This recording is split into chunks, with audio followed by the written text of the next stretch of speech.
In a world that constantly tells us to buy more, be more, and care about everything, we are drowning in a sea of endless stress and toxic positivity. We are led to believe that the key to a good life is having a massive checklist of things to care about. But what if the real secret to happiness is actually the exact opposite? Welcome back to the channel. Today, we are breaking down the core, life-altering concepts of Mark Manson's massive bestseller, The Subtle Art of Not Giving a FCK. This isn't your typical feel-good self-help book. It's a raw, honest, and deeply practical guide that challenges everything you thought you knew about success, failure, and suffering.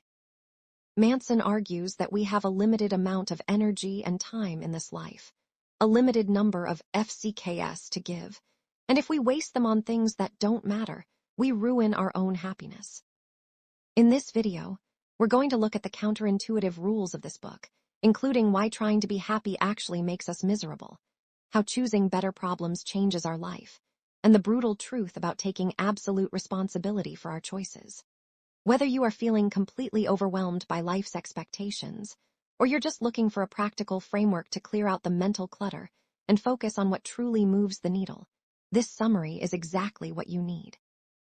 We have packed the absolute best insights from the entire book into this deep dive, so if you want to learn how to master your focus, redefine your values, and truly understand how to live a better life by caring less about the nonsense, make sure to keep watching right until the very end. Let's get straight into it.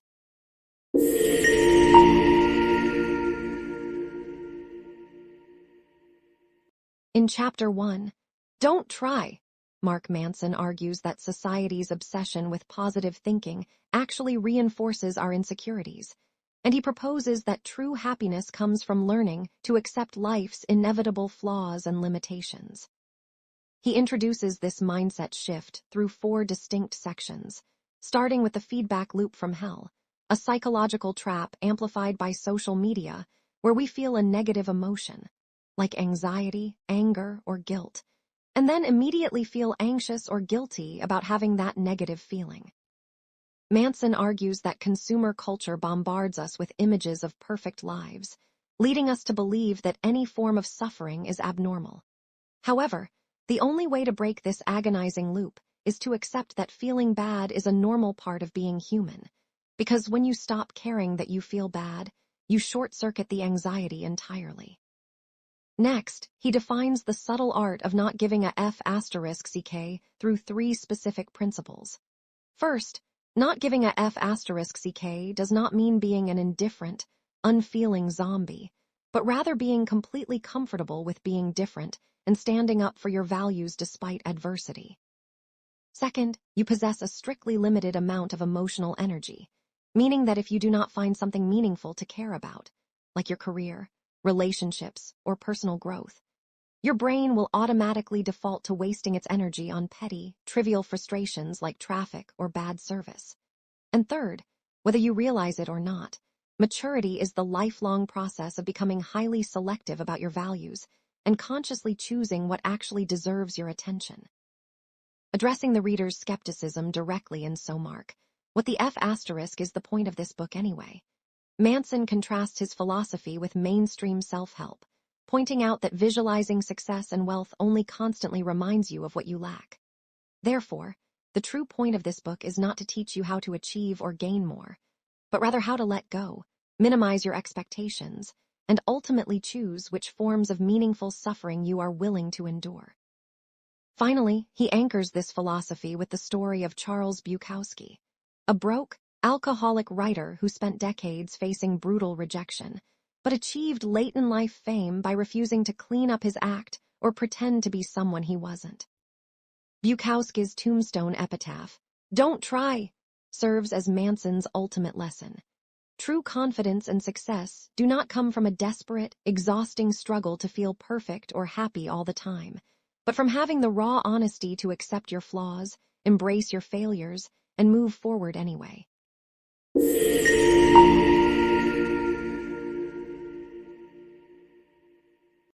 In Chapter 2, Happiness is a Problem, Mark Manson shatters the illusion that happiness is a passive destination or a checklist you can complete. Instead, He argues that suffering is biologically built into us, and true happiness is an active, ongoing process that only comes from solving the problems we choose to face. Here is the detailed breakdown of the chapter, going through every single title. The Misadventures of Disappointment. Manson opens this section with a satirical story about a fictional superhero named Disappointment. Panda, this superhero, wears a cheesy suit, goes door to door, and tells people harsh, brutal truths about themselves that they need to hear, but don't want to accept, like telling someone they are codependent, or that their business failed because they were lazy. Manson uses this to show that we live in a culture that coddles us, making us believe we are all uniquely special and shouldn't have to suffer. He argues that pain and disappointment are not bugs in the human system, they are features. Pain is our body and mind's way of telling us something is wrong and needs attention. Trying to avoid disappointment or pretend everything is fine only makes our problems worse. Happiness comes from solving problems. Here, Manson delivers the core thesis of the chapter. Happiness is a verb, not a noun. It is an action, not a static state of being. Many people fail to find happiness because they either deny their problems exist, denial, or adopt a victim mentality, believing their problems are impossible to solve or that someone else is to blame. Both approaches provide temporary emotional relief, but lead to long-term misery. True, lasting happiness is only triggered when you actively find solutions to your problems. However, the catch is that solving one problem simply creates a new, hopefully better, problem, e.g., solving the problem of being lonely by getting into a relationship creates the new problem of navigating relationship arguments. Therefore, happiness is the endless loop of solving problems. Emotions are overrated. In this section, Manson warns against letting your emotions dictate your life. He explains that emotions evolved for one simple reason: to help us survive and reproduce. They are merely biological feedback mechanisms, not absolute truths. For example, fear tells you not to jump off a cliff, and anger tells you someone crossed a boundary. The problem arises when modern society tells us that we should always feel good and that our emotions are always right. Manson argues that negative emotions are healthy calls to action, while positive emotions are temporary rewards for a job well done. If you base your entire life on how you feel, you will constantly chase short-term highs and become a slave to your biology, because your emotions will always fluctuate. Choose your struggle. Manson wraps up the chapter by asking the ultimate question that defines your life. What pain do you want in your life? What are you willing to struggle for? Everyone wants the reward, everyone wants the hot body, the massive paycheck, the happy marriage, or the successful business. But almost no one wants the struggle that goes into it: the grueling workouts, the 80-hour work weeks, the difficult relationship conversations, or the risk of public failure. Manson argues that your results in life are not determined by the good things you desire, but by the negative experiences you are willing to endure. If you want the destination, you have to love the climb. True happiness comes from choosing the struggles that are worth it to you.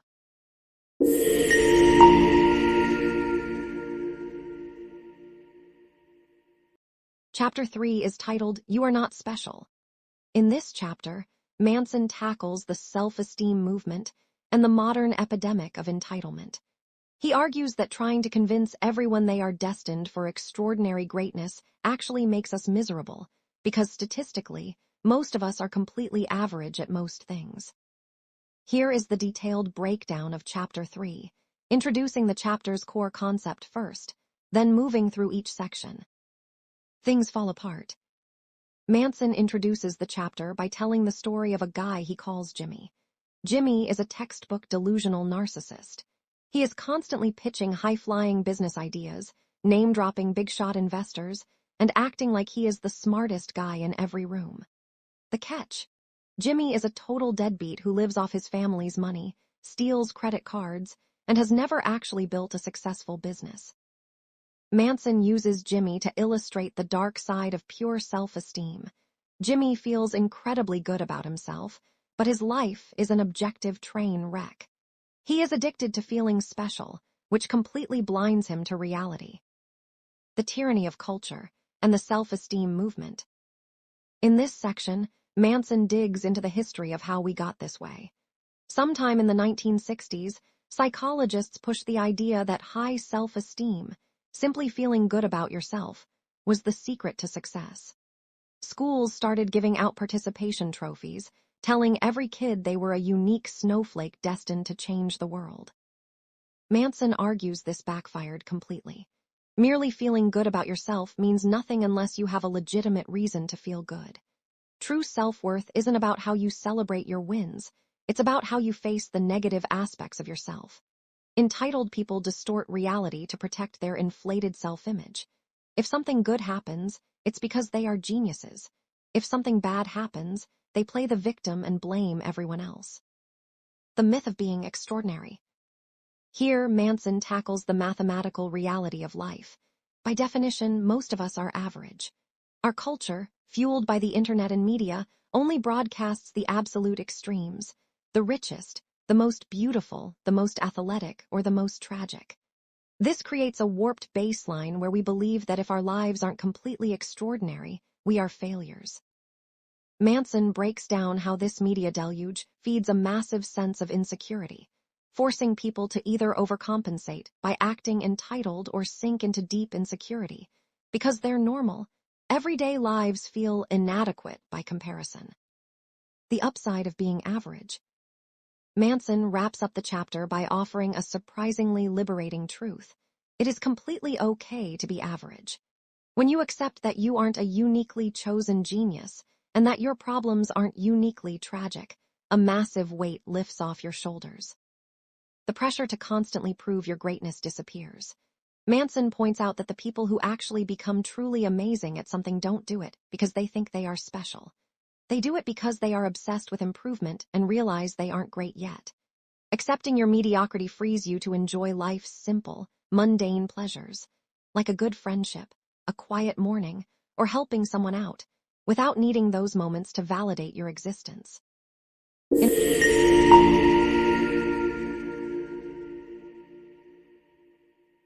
In Chapter 4, The Value of Suffering, Mark Manson addresses the hard truth that pain is an inevitable part of the human condition. His main point, mirroring his official summaries, is that because we cannot escape suffering, the critical question is, how do I stop suffering? But rather, why am I suffering, for what purpose? The self-awareness onion. Manson explains that self-awareness is like an onion. It has multiple layers, and the deeper you peel it back, the more likely you are to cry. He breaks it down into 3 specific levels. The first layer is the basic understanding of your emotions. It's simply knowing what you are feeling, e.g., I feel angry. The second layer is the ability to ask why you feel those emotions. These why questions are difficult because they force us to confront our deepest insecurities, e.g., I feel angry because I feel like nobody respects me. The third layer is the deepest and most critical, our personal values and metrics. This is the standard by which we judge ourselves and everyone else. It answers the question, why do I consider this a success or a failure? Manson notes that most people never dig down to this level, yet our values completely determine the nature of our problems. If your values are flawed, everything you think and feel will be warped. Rockstar problems.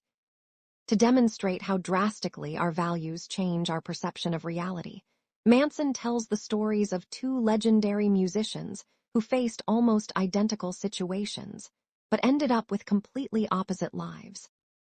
Dave Mustaine, he was kicked out of Metallica right before they became global icons. Driven by revenge, he formed Megadeth, sold 25 million albums, and became a metal pioneer. Yet, because his value metric was, I must be more successful than Metallica, he spent his life feeling like an absolute, bitter failure. Pete Best, he was the original drummer for the Beatles but was fired right before they blew up. He fell into a deep depression but eventually shifted his values. He chose to value a quiet, loving family life over global superstardom. Because his metric changed, he later stated that being kicked out of the band was the best thing that ever happened to him, and he died a genuinely happy man. The takeaway: your objective circumstances don't matter nearly as much as the metrics you choose to measure them by. Shitty values. Manson directly targets the four most common, toxic values that modern society pushes on us. If you build your life around these, you are guaranteeing your own misery. Pleasure, it's a false god. Pleasure is a byproduct of happiness, not the cause. Chasing superficial pleasure leads to anxiety and emotional instability. Material success. Once your basic survival needs are met, your happiness does not scale with your bank account. Valuing status symbols over substance breeds chronic insecurity. Always being right. If your self-worth depends on never being wrong, you completely shut down your ability to learn, grow, and see reality clearly. Staying positive. Forcing non-stop positivity is an unhealthy form of emotional avoidance. Denying your negative emotions only causes them to resurface as deeper psychological problems. Defining good and bad values. Manson wraps up the chapter by giving us a direct framework to reevaluate our lives. He divides values into two strict categories. Good values are reality-based, 2, socially constructive, and 3, immediate and controllable. Examples: honesty, vulnerability, self-respect, and curiosity. Because these values happen internally, you don't need the external world to behave perfectly for you to feel successful. You control the outcome. Bad values are superstitious, delusional, 2, socially destructive, and 3, not immediate or controllable. Examples: being popular, being rich just for status, always winning, or manipulating others.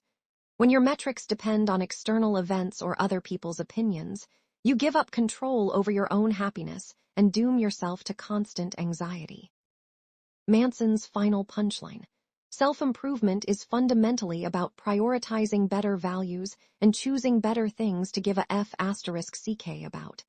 When you give better F***ck's, you get better problems.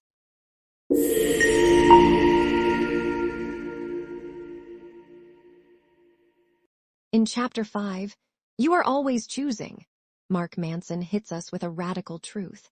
We don't always have control over what happens to us, but we always have total control over how we choose to interpret what happens and how we respond to it. The choice. Manson kicks off with a thought experiment to prove that our perception of pain depends entirely on choice. Scenario A. A lunatic puts a gun to your head and forces you to run a 26.2-mile marathon in under 5 hours, or he shoots you. You will feel terrified, miserable, and deeply traumatized. Scenario B. You willingly buy the running gear, train hard for months, and voluntarily cross the finish line of that exact same marathon. You will feel proud, thrilled, and full of joy. The takeaway: the physical event is identical. You ran 26.2 miles. The only difference is choice. When we feel forced to endure a problem, we feel like a helpless victim. When we choose our problems, we feel empowered and motivated. The responsibility fault fallacy. This is the most critical distinction in the entire chapter. Manson argues that our culture has dangerously confused fault with responsibility. Fault is past tense. It's about who broke something or caused a bad situation, e.g., if someone robs you, it is 100% their fault. Responsibility is present tense. It's about who is accountable for dealing with the situation right now. Even if a situation is completely not your fault, you are still entirely responsible for your own emotional recovery and next steps. Manson uses the analogy of a card game. It's not your fault you were dealt a terrible hand of poker, but it is completely your responsibility to play that ugly hand the best way you can. Blaming the dealer won't win you the pot. Responding to tragedy. To show what taking responsibility looks like during an absolute nightmare, Manson shares the historical story of William James, the founder of American psychology. Born into an elite family, James was plagued by severe physical illnesses and deep suicidal depression. He spent his youth feeling like a helpless victim of fate. At his lowest point, James decided to run a 1-year experiment. He would spend 12 months acting as if he were 100% responsible for everything that happened to him, no matter what. If his life didn't improve, he would end it. This psychological shift saved his life. By taking total responsibility for his mind, he realized he had the power to change it, eventually becoming one of the most influential thinkers in history. Genetics and the hand we're dealt. Manson directly addresses the people who use their biological, genetic, or environmental limitations as an excuse to quit. He acknowledges that some people are dealt horrible cards: mental illnesses, physical disabilities, poverty, or severe trauma. However, having a real disadvantage doesn't relieve you of responsibility. Manson points out that plenty of people born with severe limitations still actively choose to build meaningful lives, while many people born with perfect health and wealth remain entitled and miserable. Your starting point is a matter of luck. Your finish line is a matter of your choices. Victimhood chic. In this section, Manson rails against modern social media culture, which treats outrage and victimhood as a badge of honor. Today, playing the victim gives people a cheap, addictive high of temporary attention and moral superiority. People actively look for things to be offended by because it makes them feel special. Manson warns that victimhood chic is a trap. The moment you blame the media, the government, or your ex for your ongoing unhappiness, you hand over your personal power to them. You are trading long-term freedom for a short-term ego boost. There is no how. Manson wraps up the chapter by anticipating the reader who asks, "Okay, Mark, I get it, but how do I actually change my values and start taking responsibility?" His answer is brutally simple. There is no secret method. You don't need a step-by-step strategy. Changing your values simply means making a different choice in the present moment. When a frustrating situation pops up, you stop pitching a fit, stop crying victim, and simply ask yourself, how am I going to choose to handle this? You just do it. Manson's final punchline. You are already choosing what to give a F***ck about in every single moment of your day. You just have to start choosing better.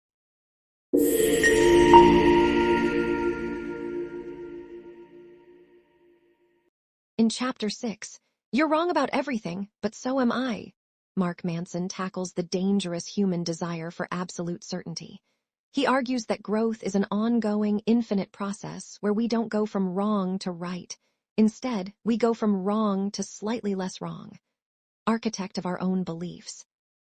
Manson opens the chapter by explaining how the human brain is essentially a giant meaning-making machine. It takes everything we experience and tries to connect the dots to form a coherent story. The catch: our brains are incredibly efficient but highly inaccurate. We constantly misremember events, misinterpret situations, and invent narratives just to protect our egos and make sense of the world. The takeaway: Manson warns that most of what we believe to be absolutely true is actually built on a shaky foundation of biases and flawed interpretations. We are the architects of our own delusions. Be careful what you believe. To show just how easily our minds can be tricked, Manson shares a shocking psychological case study from the 1980s. A woman named Meredith began therapy for minor depression. Over months of suggestive therapy, her brain actually fabricated detailed, vivid memories of being a member of a satanic cult and abusing children, none of which had ever happened. Manson uses this terrifying example to prove that our memories are not video recordings. They are highly malleable. If we can easily fabricate memories of horrific crimes that never occurred, we must be incredibly careful about the everyday assumptions we hold onto as absolute facts. The dangers of pure certainty. Manson argues that chasing certainty is the root of all insecurity and anxiety. When you are absolutely certain that you are a failure, or that everyone hates you, or that you are a genius who deserves special treatment, you blind yourself to reality. Certainty breeds a closed mind and toxic entitlement. Manson notes that the most corrupt, evil people in history were always completely, 100% certain of their own righteousness. Uncertainty, on the other hand, is the prerequisite for all learning, growth, and humility. Manson's law of avoidance. This is one of the core psychological principles introduced in the book. Manson's law of avoidance states, the more something threatens your identity, the more you will avoid doing it. This explains why people avoid applying for a dream job, starting a creative project, or breaking up with a toxic partner. If you view yourself as a brilliant writer who just hasn't caught a break, actually writing a book threatens that safe identity because you might fail. To bypass this law, Manson argues you must loosen your identity. Stop trying to find yourself or define yourself narrowly, e.g., I'm an introvert. I'm bad at math. The less certain you are about who you are, the less defensive you will be, and the more freedom you have to change. Kill yourself. Relax. Manson doesn't mean this literally. He means you need to kill your ego and your idealized self-image. We cling so tightly to our specific identities because they give us a sense of comfort and control. But that comfort acts as a cage. By killing the idea that you are uniquely special, uniquely talented, or uniquely victimized, you integrate yourself back into the rest of humanity. You realize your problems are just normal, everyday human problems, which makes them infinitely easier to solve. How to be a little less certain. Manson wraps up the chapter by giving the reader 3 practical, uncomfortable questions to ask themselves whenever they are caught up in drama, anger, or self-doubt. What if I'm wrong? Just asking this simple question opens the door to self-reflection. What would it mean if I were wrong? This exposes your underlying values and shows you what your ego is desperately trying to protect. Would being wrong create a better or worse problem than my current problem? This forces you to look at the practical results of your beliefs. If admitting you're wrong resolves a massive argument and brings peace, it's a much better problem to have. Manson's final punchline: don't chase the high of being right. Instead, look for the ways you are wrong today so you can be a little less wrong tomorrow.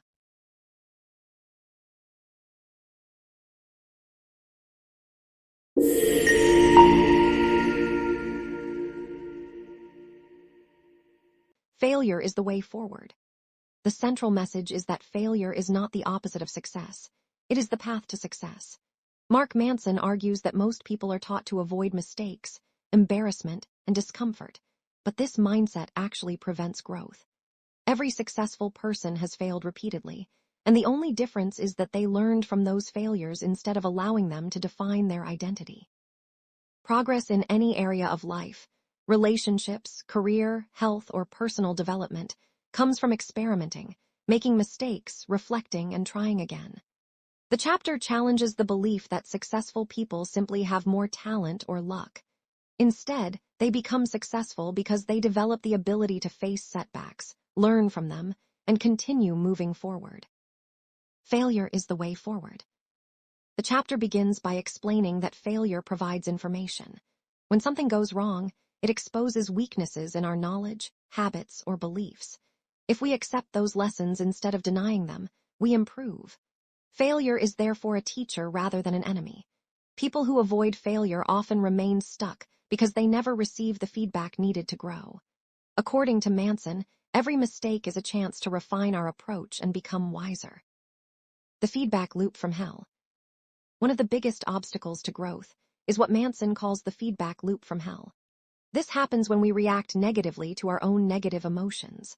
For example, instead of simply feeling anxious, we become anxious about being anxious. Instead of feeling sad, we feel guilty for being sad. This creates a second layer of suffering that is often worse than the original problem.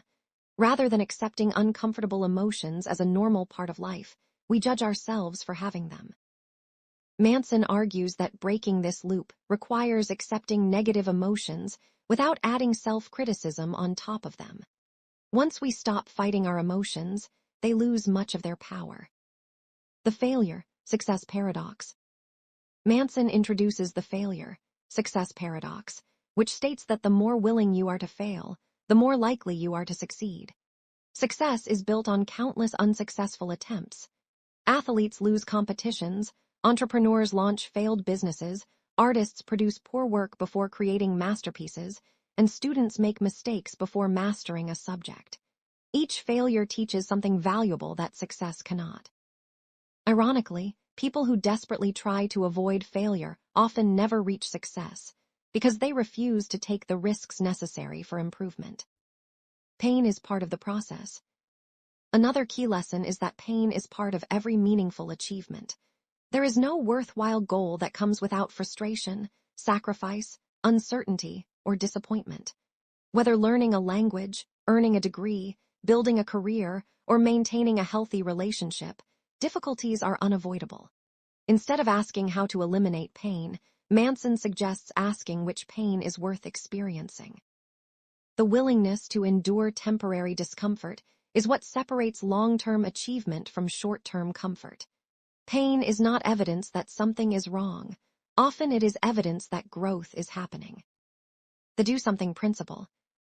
The chapter introduces the do-something principle, one of its most practical ideas. Many people believe motivation comes first, then action, then inspiration. Manson argues that the opposite is often true. Action creates motivation. Waiting until you feel confident or inspired usually leads to procrastination. Instead, begin with a small action, no matter how imperfect. That action creates experience, experience creates confidence, confidence creates more action, and the cycle continues. Motivation grows through movement, not through waiting. Even imperfect action is more valuable than endless planning because it provides real feedback that helps you improve. Learning through action. Closely connected to the do-something principle is the idea that knowledge alone is insufficient. Reading books, watching videos, or making plans can be useful, but genuine learning comes from applying ideas in real life. Mistakes made through action teach lessons that theory alone cannot. Progress requires continuous experimentation and adjustment. Humility and growth. The chapter also explains that accepting failure requires humility. When we admit we are wrong, we create room to learn something new. People who always need to appear right often stop growing because they refuse to question their beliefs or acknowledge their mistakes. Intellectual humility, the willingness to say, "I was wrong," is one of the foundations of personal development.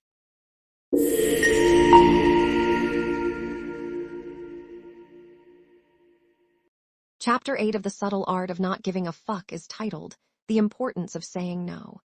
It is the final chapter of the book, and it brings together all of Manson's main ideas by explaining that living a meaningful life requires setting boundaries, accepting limitations, and choosing carefully what deserves our time, energy, and attention. Manson argues that many people try to make everyone happy, avoid conflict, and keep every option open, but this only leads to stress, resentment, and a lack of purpose. True freedom comes from accepting that we cannot have everything, cannot please everyone, and cannot avoid difficult choices. Every yes we give to one thing is automatically a no to something else. Therefore, saying no is not negative. It is necessary for living according to our values. The importance of saying no. Manson explains that many people believe love, kindness, and success mean always being agreeable and avoiding disagreement. However, healthy relationships and personal growth require the courage to say no. When we refuse to express disagreement or set boundaries, we become dishonest with ourselves and with others. Saying no protects our values, our time, and our emotional well-being. It also allows us to focus on what truly matters instead of trying to satisfy everyone's expectations. Rejection makes relationships stronger. One of the chapter's main ideas is that rejection is necessary for healthy relationships. Manson argues that real love is based on honesty, not constant approval. If two people can never disagree or disappoint each other, the relationship becomes superficial because both are hiding their true feelings. Healthy relationships involve conflict, honest communication, and mutual respect. Being willing to say no, disagree, or walk away from unhealthy situations creates stronger and more authentic connections. Boundaries create freedom. The chapter emphasizes that strong personal boundaries are essential for happiness. Boundaries define what behavior we will accept and what we will not. People without boundaries often feel exhausted because they constantly sacrifice their own needs to satisfy others. Manson explains that protecting our boundaries is not selfish. It is a form of self-respect. When we know our limits, we make better decisions and build healthier relationships. Commitment means giving up other possibilities. Another important lesson is that every commitment requires sacrifice. Choosing one career means not choosing another. Committing to one partner means giving up countless other romantic possibilities. Deciding to spend time studying means giving up certain forms of entertainment. Many people fear commitment because they want unlimited freedom, but Manson argues that unlimited choices actually create anxiety and dissatisfaction. Meaning comes from committing to what matters most, even though it requires saying no to other opportunities. Acceptance of limits. Throughout the chapter, Manson reminds readers that human beings are limited. We have limited time, energy, intelligence, and control over life. Accepting these limits allows us to stop chasing perfection and focus on making the best choices possible. Rather than trying to become everything for everyone, we should accept our imperfections and invest our energy in the people and goals that align with our values. Death gives life meaning. One of the most powerful sections of the chapter discusses death. Manson argues that the awareness of death gives meaning to life. Because our lives are temporary, every decision matters. If we lived forever, nothing would feel urgent or valuable. Knowing that our time is limited forces us to prioritize, appreciate the present, and focus on what is truly important. Instead of fearing death, we should use it as a reminder to live intentionally and avoid wasting time on things that do not matter. Choosing your values every day. The final message of the chapter is that living well is not about achieving perfection or constant happiness. It is about making conscious choices every day that reflect our values. Saying no to distractions, unhealthy relationships, unnecessary obligations, and unrealistic expectations allows us to say yes to meaningful work, honest relationships, personal growth, and a purposeful life.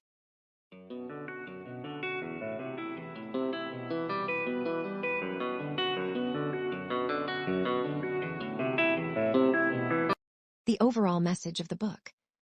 The overall message of The Subtle Art of Not Giving a Fuck is that a meaningful life is not created by avoiding pain, chasing constant happiness, or seeking everyone's approval. It is created by choosing meaningful values, accepting responsibility for your choices, embracing failure as a teacher, setting healthy boundaries, questioning your assumptions, and accepting that suffering and death are natural parts of life. You cannot care about everything, so you must choose carefully what deserves your time, energy, and attention. When you stop worrying about things that do not truly matter and commit yourself to values that are within your control, you become more resilient, more authentic, and ultimately happier. Not because life becomes easier, but because you learn to face its difficulties with purpose and wisdom. This is what Mark Manson means by not giving a fuck. It does not mean becoming careless or indifferent. It means caring deeply about the things that genuinely matter and letting go of everything that doesn't.